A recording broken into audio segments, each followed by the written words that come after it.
আরে, এ তো হরি ভাই। কালকে রাতেই বেরিয়েছিল মাছ ধরতে। এই অবস্থা কি করে হয়েছে হরি ভাইয়ের? কিছুদিন আগেও এখানে একটা লোক মারা গেল, আর আজকে আবার একজন। কি হচ্ছে এইগুলো আমাদের গ্রামে? আহারে, মানুষটা বড্ড ভালো ছিল গো। এইভাবে আমাদের ছেড়ে চলে যাবে, এটা আমরা ভাবতে পারিনি কোনোদিন। আহারে, আবার একটা নিষ্পাপ প্রাণ ঝরে গেল। এই কে আছিস? এই লোকটার স্বজনদেরকে খবর দে।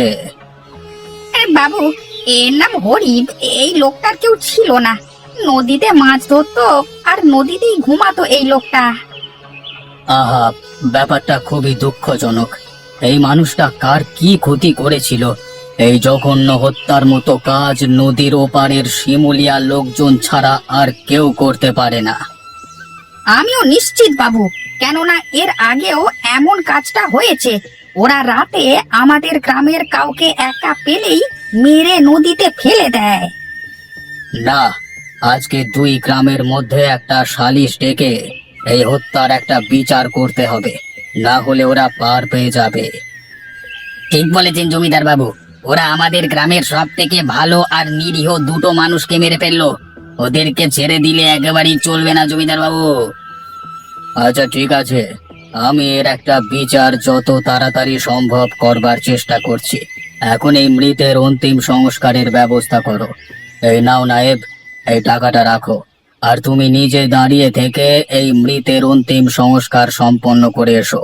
আমি কাকা বাবুর সাথে কথা বলে এর একটা বিচারের ব্যবস্থা করছি।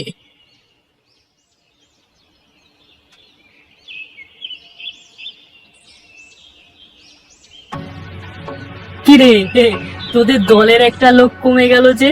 তোরা এমনিতেই পারিস না, আবার তোদের একটা লোক হারালি। আজে বাজে কথা না বলে এখান থেকে যা, তা না হলে তোদের দুটোকেও এই চিতায় জ্বালিয়ে দেব। তাই নাকি? আরে আমাদের জ্বালাতে হলে তো আমাদের গ্রামে আসতে হবে। তোদের সাহস থাকলে আয় দেখি, এক হাত ভেঙে আর এক হাতে ধরিয়ে দেব, এই বলে দিলাম। সাহস থাকলে আমাদের সীমানাতে পাটা রাখ, রাখ। সাহস থাকলে আমাদের এলাকায় পা রেখে দেখা।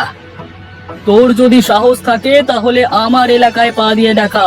তোর পুরো গ্রাম আমি জ্বালিয়ে দেব, আর না হলে এটার মতো তোদের লাশও নদীর কিনারার পারে পড়ে থাকবে। তোদের অনেক বার পেরেছে তাই না? এখন দেখ আমি কি করি তোদের।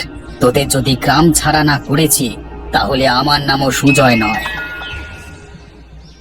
কিরে সুজয়, সকাল সকাল সবাই মিলে আমার কাছে কেন? আবার ওদের সাথে কোনো ঝামেলা করেছিস নিশ্চয়ই। আমার কোনো দোষ নেই মোড়ল মশাই। ওই শিমুলিয়ার লোকজনগুলো একটু বেশি বার বেড়েছে। ওদের একটা ব্যবস্থা করতেই হবে। আমাকে যা নয় তাই বলে, আবার আগের দুটো লোকেদের মতো আমাদেরকে মেরে না দেয়। হ্যাঁ মোড়ল মশাই, আগের দিন একটা দুধের বাচ্চা আমার সাথে চোখ দেখিয়ে কথা বলছিল জানেন। ওদের মধ্যে বিন্দু মাত্র ভদ্রতাও নেই। ওরা একটা পশু। ছোট বাচ্চাদের ওরা পশু বানিয়ে ছেড়েছে। যাদের জমিদার এত বেয়াদব, সেই গ্রামের মানুষ কি করে ভালো হবে বলুন তো জমিদার মশাই? না, এইভাবে আর হবে না। এইবার একটা ব্যবস্থা করতেই হবে। ছাড় দিতে দিতে ওরা মাথায় চেপে বসেছে। এখন সময় এসেছে ওদের মাথা থেকে নামিয়ে ফেলবার। এমনিতে সালিশের কথা চলছে, এই সালিশেই এদেরকে জব্দ করতে হবে। ঠিক বলেছেন জমিদার মশাই। আপনি শুধু একবার বলুন, আমরা সবাই মিলে ওদের গ্রাম থেকে তাড়িয়ে দিয়ে গ্রাম দখল করে নেব। নদীর এই পার আর ওই পার, দুই পারই আমাদের দখলে থাকবে। গোটা গ্রামটা হবে শান্তিপুর, আর সেই গ্রামের একটাই জমিদার হবেন আপনি। না, আমরা এমন কাজ করলে সবার কাছে আমরাই খারাপ হয়ে যাব। যা করবার বুদ্ধি দিয়ে করতে হবে। মাথা গরম করলে হেরে যেতে হয়। ওদের একটা দোষ বের করতে হবে, তাহলেই আমাদের জিত হবে। ঠিক আছে মোড়ল মশাই, আপনি যা ভালো মনে করেন সেটাই করেন। দরকার পড়লে আমাদের শুধু একবার বলবেন। আপনার জন্যে জান হাজির মোড়ল মশাই। আচ্ছা ঠিক আছে, যা তোরা, আমি কিছু একটা করছি। আর সময় মতো আমি ঠিক তোদের ডেকে নেব। তোরা শোন, আমার কাছে না শুনে কিছুই করিস না। মাথা গরম করে কাজ করলে সব সময় হারতে হয়, আর হার আমার একদম পছন্দ নয়। ঠিক আছে মোড়ল মশাই, আমি কিছুই করব না। যা করবার আপনি করুন, আমরা এখন আসি। কি রে, কি হয়েছে? সকাল সকাল আমার বাড়িতে তোরা কি মনে করে? আবার কি শান্তিপুরের লোকেদের সাথে কোনো ঝামেলা করেছিস নাকি তোরা? হ্যাঁ, মোড়ল মশাই, ওদের অনেক সহ্য করেছি, আর পাচ্ছি না। এবার আপনাকে কিছু একটা করতেই হবে। করুন আপনি। কি হয়েছে সেটা আগে তো বল আমাকে। কি রে সুজয়, সকাল সকাল সবাই মিলে আমার কাছে কেন? আবার ওদের সাথে কোনো ঝামেলা করেছিস নিশ্চয়ই। আমার কোনো দোষ নেই মোড়ল মশাই, ওই শিমুলিয়ার লোকজনগুলো একটু বেশি বার বেড়েছে। ওদের একটা ব্যবস্থা করতেই হবে। আমাকে যা নয় তাই বলে, আবার আগের দুটো লোকেদের মতো আমাদেরকে মেরে না দেয়। হ্যাঁ মোড়ল মশাই, আগের দিন একটা দুধের বাচ্চা আমার সাথে চোখ দেখিয়ে কথা বলছিল জানেন। ওদের মধ্যে বিন্দু মাত্র ভদ্রতাও নেই। ওরা একটা পশু, ছোট বাচ্চাদের ওরা পশু বানিয়ে ছেড়েছে। যাদের জমিদার এত বেয়াদব, সেই গ্রামের মানুষ কি করে ভালো হবে বলুন তো জমিদার মশাই? না, এইভাবে আর হবে না। এইবার একটা ব্যবস্থা করতেই হবে। ছাড় দিতে দিতে ওরা মাথায় চেপে বসেছে।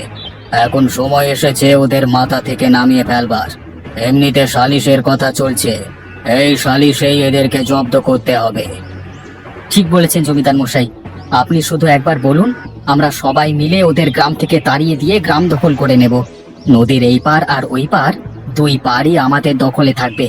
গোটা গ্রামটা হবে শান্তিপুর, আর সেই গ্রামের একটাই জমিদার হবেন আপনি। না, আমরা এমন কাজ করলে সবার কাছে আমরাই খারাপ হয়ে যাব। যা করবার বুদ্ধি দিয়ে করতে হবে। মাথা গরম করলে হেরে যেতে হয়। ওদের একটা দোষ বের করতে হবে, তাহলেই আমাদের জিত হবে। ঠিক আছে মোড়ল মশাই, আপনি যা ভালো মনে করেন সেটাই করেন। দরকার পড়লে আমাদের শুধু একবার বলবেন। আপনার জন্যে জান হাজির মোড়ল মশাই। আচ্ছা ঠিক আছে, যা তোরা, আমি কিছু একটা করছি। আর সময় মতো আমি ঠিক তোদের ডেকে নেব। তোরা শোন, আমার কাছে না শুনে কিছুই করিস না। মাথা গরম করে কাজ করলে সব সময় হারতে হয়, আর হার আমার একদম পছন্দ নয়। ঠিক আছে মোড়ল মশাই, আমি কিছুই করব না। যা করবার আপনি করুন, আমরা এখন আসি। কে? ওদের এত বড় সাহস? না, অনেক হয়েছে, আর এভাবে সহ্য করা যাচ্ছে না বাবা। এর কোনো একটা ব্যবস্থা করতেই হবে। আপনি শুধু একবার বলুন মোড়ল মশাই, আমরা গিয়ে পুরো গ্রাম জ্বালিয়ে দেব। ওই নিতাইগঞ্জ গ্রাম আমরা শ্মশান বানিয়ে দেব। আপনি শুধু বলুন একবার। হ্যাঁ মোড়ল মশাই, আপনাকে একটা কিছু করতেই হবে। এইভাবে আর কিছুতেই চলে না। আজ আমার সমীরের সাথে যা হয়েছে, কাল অন্য গ্রামবাসীর সাথে যে হবে না, এর কি কোনো নিশ্চয়তা আছে? ঠিক আছে, তোরা যা। যে এ কথা বলেছে তাকে শিক্ষা দিয়ে আয়। ঠিক আছে মোড়ল মশাই, আমরা এক্ষুনি গিয়ে ওকে উচিত শিক্ষা দিয়ে আসছি। এই চল সবাই। এই মহেশকে এভাবে বেঁধে রেখেছিস কেন নীলকান্ত? কাকা বাবু, ওই দেবনাথ মহেশকে আমার গ্রামে পাঠিয়ে দেখুন না কি মারান মারিয়েছে। ওদেরকে কি বেঁধে না রেখে জামাই আদর করবো নাকি? মুখ সামলে কথা বল নীলকান্ত, আমি কাউকে তোর লোকেদের মারতে পাঠাইনি। তুই ভুলে যাস নে দেবনাথ, তুই এখন নিতাইগঞ্জে দাঁড়িয়ে আছিস।